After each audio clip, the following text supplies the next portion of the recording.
च्या मनामध्ये पेरून स्वराज्य निर्माण करणाऱ्या राजमाता राष्ट्रमाता जिजाऊ, ज्यांच्यामुळे आज आपण सर्व मुली शिक्षण घेऊ शकतो, शिक्षणाची पहिली दारे मुलींसाठी उघडे करणाऱ्या सावित्रीबाई फुले, मानवतेचा संदेश देणाऱ्या मदर तेरेसा, या सर्व महान स्त्रियांना प्रथमतः वंदन करते।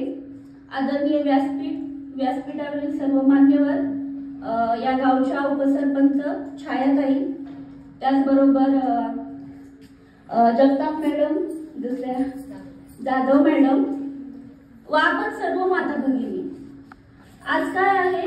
जागतिक महिला दिन। सकाळपासून मेसेजचा वर्षाव होत आहे। महिला दिनाच्या खूप खूप शुभेच्छा, महिला दिनाचे स्टेटस, महिला दिनाचं सगळं खरं।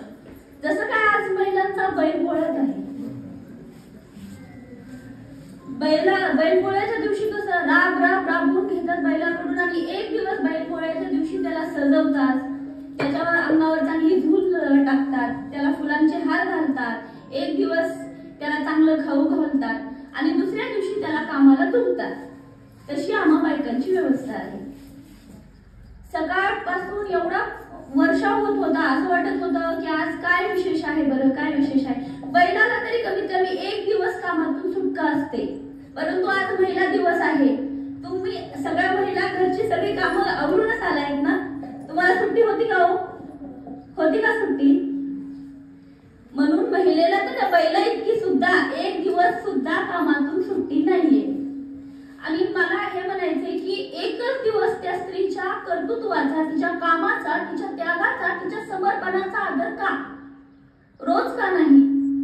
तिचं कर्तृत्व एवढं लहान आहे का? तिचं समर्पण एवढं कमी आहे का की तिचा फक्त आपण एक दिवस गुणगौरव करतो आणि तिला रोज कामाला झुंबतो, तिच्यावर रोज अन्याय अत्याचार होत आहेत, आपण रोज न्यूजपेपर मध्ये बातम्या बघत आहोत। ज्या स्त्रीमुळे ह्या विश्वाचं सातत्य टिकून आहे, ह्या विश्वासात कणा जी स्त्री आहे, त्या स्त्रीवर एवढे अन्याय अत्याचार होतात, तिला मानाची सन्मानाची वागणूक दिली जात नाही आणि एक दिवस फक्त तिच्या कर्तृत्वाचा सगळीकडे गाजावाजा केला जातो, सर्व कौतुक करतात आणि महिला दिनाच्या शुभेच्छा म्हणतात, तुमचं कर्तृत्व खूप मोठं आहे, पण रोजच्या आयुष्यामध्ये तिला अशी वागणूक दिली जाते का?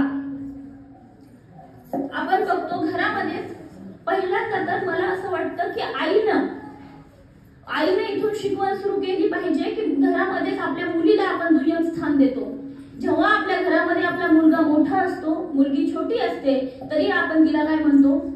घरात दादा बाहेरून आलाय, दादाला पाणी दे, दादाला जेवायला वाढ, दादांचे कपडे इस्त्री कर, दादाच्या हातात हे दे, दादा मोठा आहे, दादाला हातपाय आहे, दादा सर्व करू शकतो का नाही? मग दीदी छोटी आहे तरी मग दादाला त्याची कामं का करू देत नाहीत आपण? दुय्यम वागणूक का देतो अशी? मुलीनं घरकामातही मदत करायची, शाळेमध्येही चांगला अभ्यास करायचा। आता इथं जेवढ्या महिला आहेत त्याच्यापैकी भरपूर महिलांच्या मुली ह्या अभ्यासू असतील, खूप जास्त मेहनत घेत असतील, तसं मुलं आगाव असतात। सर्वच मुलं असतात असं नाही, पण मुलं आगाव असतात। अभ्यास त्यांना कर म्हणून मागे लागावं लागतं, त्यांच्या पुढे करतात, धर बाबा खाऊ का बरं? त्याच्या पुढे करण्याची काय गरज आहे? त्याला तुम्ही हे भासवून का देताय की तुझी दिदी म्हणजे तुझ्या पुढे करण्यासाठी आहे, तुझी कामं करण्यासाठी आहे? तेव्हा लहानपणापासून बघतो की माझ्या आईने सर्वांच्या पुढे केलं आहे, ही आईचीच कामं आहेत, आपण त्यांच्या मनावर बिंबवतोय। तो आज जो शिकतोय की माझी बहीण माझ्या हातामध्ये पाणी देते, ते उद्या म्हणणार माझ्या बायकोने पण माझ्या हातात पाणी दिलं पाहिजे। माझ्या हाताला त्याला हात नाहीये, तो स्वतः आंघोळीला जाताना टॉवेल घेऊ शकत नाही, आपण म्हणतो दादाला दे। त्याच्या लहानपणापासून त्याच्या मनावर संस्कार पडले की ही कामं स्त्रियांची आहेत, स्त्रियांनीच केली पाहिजे। पहिला काळ वेगळा होता, स्त्रियांना फक्त घरची कामं होती। इथून पुढे येणारा काळ असणार आहे करिअर ओरिएंटेड महिला असणार आहेत, करिअर ओरिएंटेड मुली असणार आहेत, त्यांना नोकरीही करायची आहे, घरही सांभाळायचं आहे, परंतु तुम्ही जे तुमच्या मुलांवर संस्कार दिले आहेत की सर्व त्यांच्या हातामध्येच असलं पाहिजे, हे संस्कार जाणार आहेत का? त्याची मुली त्याच्या बायकोकडून तीच अपेक्षा असणार आहे आणि मग त्यांचं पटत नाही, खटकत नाही, परत तुम्ही म्हणता शिकलेल्या मुलींना घर सांभाळता येत नाही। घर सांभाळायचे, मुलं सांभाळायची आहेत आणि त्याचबरोबर करिअर ही सांभाळायचंय, हे सोपं आहे का? त्यामध्ये पुरुषाचा सहयोग असल्याशिवाय ती करू शकणार आहे का? नाही. माझी मुलगी आता 3 वर्षाची होणार आहे. माझी मुलगी 3 वर्षाची होणार आहे. तिच्या ऍडमिशन साठी आम्ही एका इंग्लिश स्कूलमध्ये इंटरव्ह्यू साठी गेलो होतो. तुम्हाला तर माहिती आहे आजकाल मुलांना शाळेत घेण्यासाठी सुद्धा पालकांचे इंटरव्ह्यू होत आहे. तर आम्हाला इंटरव्ह्यू साठी बोलवलं होतं. त्यामध्ये आमचं प्रिन्सिपल सोबत इंटरॅक्शन चाललं होतं. त्या बोलत होत्या, आमचा संवाद चालला होता. त्यावेळेस प्रिन्सिपल सांगत होत्या की मुलींना कसं वाढवलं पाहिजे, त्यांच्यासमोर काय काय आव्हानं आहेत, त्यांना काय काय शिकवलं पाहिजे, त्यांना लहानपणापासूनच कोणत्या कोणत्या गोष्टींची जाणीव करून दिली पाहिजे, त्यांना सक्षम कसं बनवलं पाहिजे. हे सगळं इंटरॅक्शन चालू असताना त्या प्रिन्सिपलने एक खूप छान गोष्ट मला सांगितली, ती मला फार आवडली आणि ती मी आज तुमच्यासोबत इथं शेअर करणार आहे. त्या एमपीच्या आहेत, मध्य प्रदेशच्या. अनेकांत इंग्लिश स्कूलला गेलो होतो आम्ही. त्या प्रिन्सिपलची मला एक गोष्ट खूप आठवली. त्या म्हणल्या की महाराष्ट्रातल्या महिलांनीच त्यांच्या मुलांना हतबल करून ठेवलं आहे. त्यांनी म्हणजे स्वतः स्वावलंबी होऊ दिलं नाहीये. प्रत्येक गोष्ट त्यांना लहान, आज 23-24 वर्षाचा मुलगा असताना सुद्धा त्याचं कपाट आई आवरते. त्याला हात आहेत ना, त्याला भूक लागते, तो जेवण घेऊ शकतो ना. बाहेरून आलाय मुलगा, फिरून आलाय, टवाळक्या करून आलाय, तरी आई म्हणते जेव बाबा. तो सीमेवर लढून आलेला आहे का? तुम्ही एवढं त्याच्या पुढे पुढे करण्याचे कारण काय? संस्कार. आई मुलांच्या चुकांवर पांघरून कशी टाकते हे तुम्हाला मी पुढच्या संवादातून सांगणार आहे. त्या मॅडम सांगत होत्या की मी जेव्हा माझी मुलगी, त्यांचा मुलगा जेव्हा 3 वर्षाचा होता त्यावेळेस त्यांनी जॉब सुरू केला. त्या इंग्लिश स्कूलला शिकवायला जायच्या. असंच एक दिवशी काय झालं, त्यांच्या दीर स्टंट करत होता बाईकवर. स्टंट म्हणजे काय? हात सोडून गाडी चालवणे, गाडीवर उभा राहून गाडी चालवणे, परत आपण कोणत्या कोणत्या वेगळ्या वेगळ्या प्रकारने गाडी चालवणे, असे त्यांचे स्टंट चालू होते. आणि ते स्टंट करता करता तो पडला. थोडक्यात त्याची गाडी स्लिप झाली, तो घसरला आणि त्याचा हात मोडला. मग त्याला हॉस्पिटलमध्ये वगैरे घेतलं, घरी घेऊन आलं. त्याच्या सासूबाई फार हे करू लागल्या, अरे अरे माझ्या मुलाला लागलं, फार लागलं बाबू, तुला लागलं का रे बाळा, फार लागलं का रे. ही आपली आई ड्युटीवरून आली, रोजचा चहा वगैरे केला, सासूला चहा दिला, दिराला चहा दिला, सासऱ्यांना चहा दिला. मग तिनं स्वयंपाकाला लागली, स्वयंपाक वगैरे केला, सगळ्यांना जेवायला वाटलं. सासूला वाटते माझ्या मुलाला लागलंय, तिच्या दिराला लागलंय आणि ही काही विचारपूसच करत नाहीये. पण आता जी बघायला पाहुणे मंडळी येत होती, जी मित्रपरिवार येत होता, ती सांगत होती की असा असा गाडीवर स्टंट करत होता, पडला, असं करत जाऊ नको बाबा, पडलास तू, काळजी घेता. त्याच्यावर मधून तिला कळलं की नेमकं कशामुळे झालंय. तिच्या लक्षात आलं की नेमकं ही गाडीवर स्टंट करत होता आणि म्हणून घसरून पडलाय, हे तिच्या लक्षात आलं. पण त्यानंतर सासूला फारच हळहळ वाटायला लागली. काय सून आहे माझी, दगड काळजाची सून आहे माझी. अजिबात आपल्या दिराला विचारणा झाली की तू कसा पडलायस, तुला लागलंय का, एकदा सुद्धा येऊन विचारपूस केली नाही. सासूला राहावलंच नाही. सासू जाम सोडते का? सासूला राहावलंच नाही. म्हणली काय असून बाई, मी म्हणली तू आल्यापासून मी बघते, आता विचारशील, मग विचारशील की भाऊजी तुम्हाला लागलंय का, तुम्हाला दुखापत झालीये, लागलंय का, तुम्ही बरे आहात का. त्यावेळेस त्या प्रिन्सिपलने खूप छान उत्तर दिले त्यांच्या सासूबाईंना की ते म्हणाल्या की आई, भैया जे पडले ते बाईकवरून स्टंट करताना पडले आहेत. ते एकतर कॉलेज रेग्युलर करत नाही, परत घरामध्ये कसल्या गोष्टीची मदत करत नाही, अभ्यास करत नाही, ते स्टंट करताना पडले आहेत. सीमेवर लढून जवान जखमी झाल्यासारखं तुम्ही त्याला का ट्रीट करताय किंवा का फुफू करताय. तो का सीमेवर लढून आलाय का, देशासाठी लढून आलाय आणि जखमी झालाय का, त्याला एवढी स्पेशल ट्रीटमेंट कशासाठी. आई तिच्या मुलांच्या चुकांवर पांघरून घालते. घरामध्ये मी सांगते महिला, तुम्ही इथे जेवढ्या काही आहात आणि इथून पुढे इथं ऐकून जेवढ्या आपल्या महिलांशी जेव्हा गप्पा महिलांशी मारतो तेव्हा ह्या वैचारिक गप्पा मारायच्या.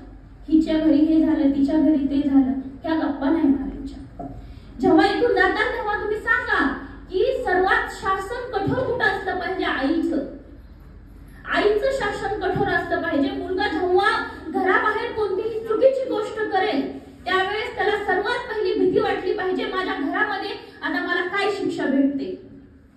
शासनाकडून कायद्याकडून तडीपार करण्या अगोदर माझी आई मला घराच्या बाहेर तडीपार करते की काय, ही भीती असली पाहिजे.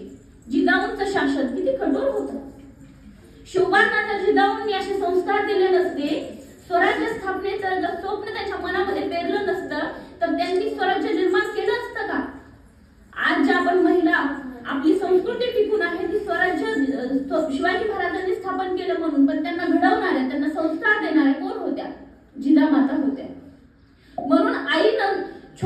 चुकांवर जेव्हा मुलांच्या पांघरून घालते तेव्हा मोठे मोठे गुन्हेगार घडतात. त्यामुळं मुलगा आणि मुलगी याच्यामध्ये फरक करायचा नाही. त्याची त्याची कामं त्याची त्याला करू द्यायची. म्हणजे उद्या पुढे चालून तो नोकरी करत असेल, त्याची पत्नी नोकरी करत असेल, तर दोघं कामं विभागून घेतील आणि त्यांचा संसार सुखाचा चालेल. मला असं वाटतं की 1 ते 5 वर्षामध्ये मूल म्हणजे मातीचा गोळा असतो. तुम्हाला ज्या पद्धतीने वाढवता येईल त्या पद्धतीने वाढवा. थोडा भीती दाखवून वाढवा, त्याला चांगल्या गोष्टी सांगा, थोडंसं त्याला रागवून सांगा, प्रेमाने सांगा. 5 ते 15 वर्षामध्ये तुम्ही एकदम कठोर व्हायचे त्याच्यासोबत. कठोर शिक्षकासारखी त्याला वागणूक द्यायची आहे. जिथं जिथं तो चुकेल तिथे त्याला शिक्षा करायची आहे, त्याला मार्गदर्शन करायचं आहे. आणि 15 ते 25च्या काळामध्ये त्याचं मित्र मैत्रीण, मुलींची पण मैत्रीण होऊन आईनं राहायचं आहे. तिला फक्त सल्ला द्यायचा आहे, तिला फक्त मार्गदर्शन करायचं आहे. आणि 25 वर्षांपर्यंत आपल्या मुलीला मुलाला सक्षम संस्कारांनी एवढं बनवायचं की तिथून पुढे त्यांना आपली गरज राहिली नाही पाहिजे. तिथून पुढे त्यांनी स्वावलंबी झालं पाहिजे, त्यांनी स्वतःचे निर्णय स्वतः घेतले पाहिजे. मला असं वाटतं घरामध्ये जिजाऊ सावित्री आणि अहिल्यादेवी होळकरांचे संस्कार आपण मुलींना दिले पाहिजेत.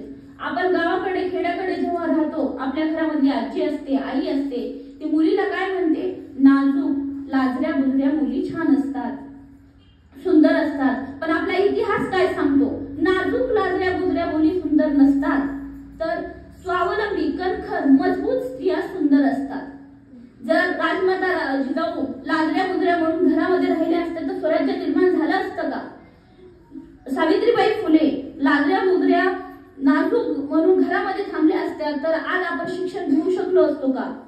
त्यांनी अंगावर चिखल दगड मातीचा वर्षाव कर्मठ लोकांनी केला, पण त्या सगळ्या जुलूम अन्याय सहन करून त्यांनी ज्योतिबांनी सांगितलं की तुला मुलींची शिक्षिका व्हायचं आहे, तुला मुलींना शिक्षणाची दारे उघडी करायची आहेत. आपल्या नवऱ्याला खंबीर साथ दिली की नाही? आणि आपण सर्व त्यांचे पराकोटीचे उपकार काही केल्यास सोडू शकत नाही. आज जे आपण स्वतःला सुशिक्षित म्हणून घेत आहोत ते फक्त आणि फक्त सावित्रीबाई फुलेमुळे. आज आपण जरी कितीही मोठे झालो, आताच मी जेव्हा ऑफिसमध्ये एंटर केलं त्यावेळेस मला मॅडम ताई म्हणाल्या की एक मुलगीच आहे का तुम्हाला? तर का हो मुलगी म्हणजे हे येतच ना आपल्या डोक्यामध्ये. कितीतरी आपण म्हणलं की स्त्री पूर्ण हत्या थांबली, पूर्णपणे थांबली आहे का? आधी इलिगल गोष्टी होतच आहे. स्त्री पूर्ण हत्या कुठून ना कुठून कोणत्या ना कोणत्या मार्गाने होतच आहे. जेव्हा स्त्रीला पहिलं मूल होतं त्यावेळेस तिला मनातून वाटतं का आपल्याला मुलगी व्हावी? अजिबात वाटत नाही. उगी आता आपण कार्यक्रमाला आलोय म्हणून हो हो म्हणू नका, वाटतच नाही व्हावी म्हणून. दुसऱ्या वेळेस तर आपण एक देवही सोडत नाही की मला मुलगाच झाला पाहिजे, वंशाला दिवाच भेटला पाहिजे. परंतु असे तुम्हाला किती हजारो लाखो उदाहरण सांगू की जिथं मुलांची कर्तबगारी अशी आहे की आई वडिलांना त्यांनी तोंड दाखवायला जागा ठेवलेली नाही. तुम्ही म्हातारपणाचं बोलता की आम्हाला म्हातारपणी सांभाळण्यासाठी मुलगा हवाय, परंतु जेव्हा तुम्ही चांगले आहात त्यावेळेसच त्याला तुम्हाला तोंड दाखवायला जागा ठेवली नाही, तर असा वंशाचा दिवा कशाला हवाय? आणि अशा लाखो करोड मुली आहेत ज्यांनी आपल्या आई वडिलांची मान इतकी उंचावली आहे की त्यांच्याकडे बघून प्रत्येकाला वाटेल की आम्हाला अशीच मुलगी हवी.